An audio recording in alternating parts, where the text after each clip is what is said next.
हम करेंगे हर मजलूम की हिमायत। अस्सलामुअलैकुम, मैं हूं हुरैन फातिमा और आप देख रहे हैं हिमायती न्यूज HD चैनल। नजर डालते हैं आज की अहम खबरों पर।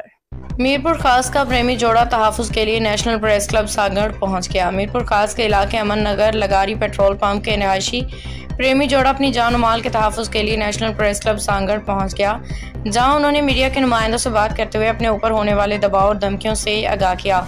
प्रेस कॉन्फ्रेंस के दौरान मुमताज़ माची वेला जान मोहम्मद माची ने बताया कि उन्हें तकरीबन 3 माह कबल परी शेख, जिसका सबका नाम पायल बिनते मेरलो बेल है, अपनी मर्जी से पसंद की शादी की है। उनका कहना था कि शादी के बाद वो 2 बार अदालत में पेश हो चुके हैं, जहां अदालत ने उन्हें साथ रहने की इजाज़त दे दी। इसके बावजूद उन्हें परी की वालदा उनके अपने भाई की जानिब से मुसलसल हिरासत धमकियां दी जा रही हैं। मुमताज़ माची ने कहा कि हमने अपनी मर्जी से निकाह किया है, मगर हमारे ख़ानदान वाले हमारी ज़िंदगी अजीरन बना रहे हैं। इस मौके पर परी शेख ने कहा कि मेरी उम्र 19 साल है, मैं बालिग हूँ, मैंने अपनी खुशी मर्जी से इस्लाम कबूल किया, मुमताज़ से निकाह किया। मुझे ना तो किसी ने अगवा किया है, ना ही किसी ने ज़बरदस्ती या ब्लैकमेल किया है। मैं अपनी मर्जी से मुसलमान हुई हूँ और निकाह किया है।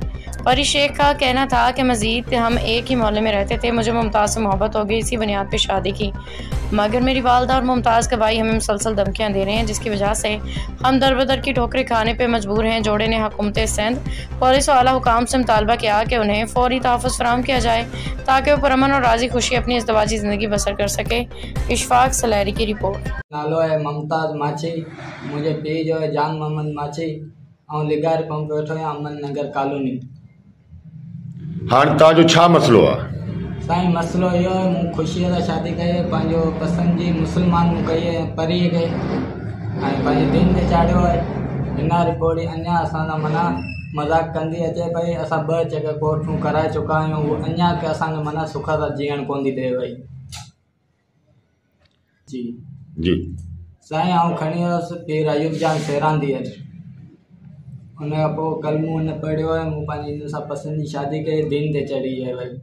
दीन ते चढ़ी है, पोइ बि हिन पोड़ी अञा असां माना हेॾो असां सां मज़ाक कंदी अचे पई। 2 कोर्टूं कराए चुका आहियूं वई, असां NC दाख़िल कई है, पोइ बि हुनखे पुलिस कोन थी खणे वई। ऐं जेके तव्हांजी शादी के घणो टाइम थियो आहे? साईं असांजी शादी खे 3 महीनो आहे। 3 महीनो आहे जी। हाणे हू तव्हांखे छा था चवनि? बाबा हू बसि इहो चवणु चाहिनि था, असीं विड़ी बि छोकिरी असीं पंहिंजो वापसि कंदासीं, वापसि वठणु चाहियूं था, ऐं छोकिरी असीं कोन था मञूं हिन दीन खे, कंहिं मुसलमान कई उहो साईं खे कोन था मञीनि वई। हाणे तव्हांजो छा मुतालबो आहे?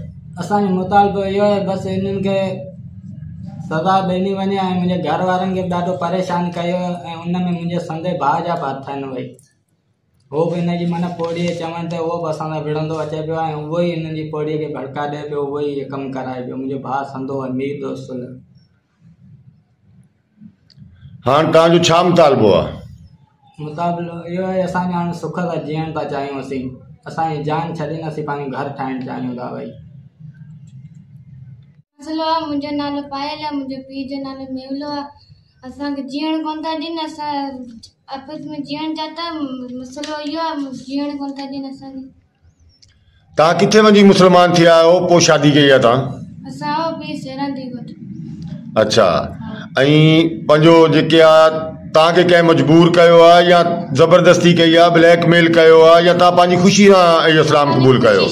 ख़ुशी सां, न को के ज़बरदस्ती कई आहे, न को के कई मूंखे। हाणे तव्हां हिन सां गॾु रहणु चाहियो था या वापसि वञणु चाहियो था? हां, हुन खां गॾु जीअण चाहियां थी बस। हाणे तव्हांखे केरु थो परेशान करे? असांखे परेशान मुंहिंजी माउ, हिकिड़ो मुंहिंजो भाउ परेशान करनि था। तव्हांजो छा मुतालबो आहे हाणे? असां मुतालबो आहे, मुंहिंजी अम्मा खे सज़ा ॾियो, बसि असांखे जीअण कोन था ॾियनि। असीं इहे चवणु था चाहियूं, बसि असांखे जीअण ॾियो, न को असांखे घर वञण था ॾियनि पंहिंजे, असीं घर ठाहियूं, असीं दर दर ठुकरूं पिया खायूं। मुंहिंजे माउ पीउ जो, मुंहिंजे भाउ जो तब चाहियां थी, हुन सां गॾु जीअण चाहियां थी। ऐं तव्हां पंहिंजी ख़ुशी सां राज़ी, ख़ुशी इस्लाम क़बूल कयो आहे? हा, असां राज़ी ख़ुशी इस्लाम क़बूल कयो। ला इलाहा इल्लल्लाह मुहम्मद रसूलुल्लाह सल्लल्लाहु अलैहि वसल्लम।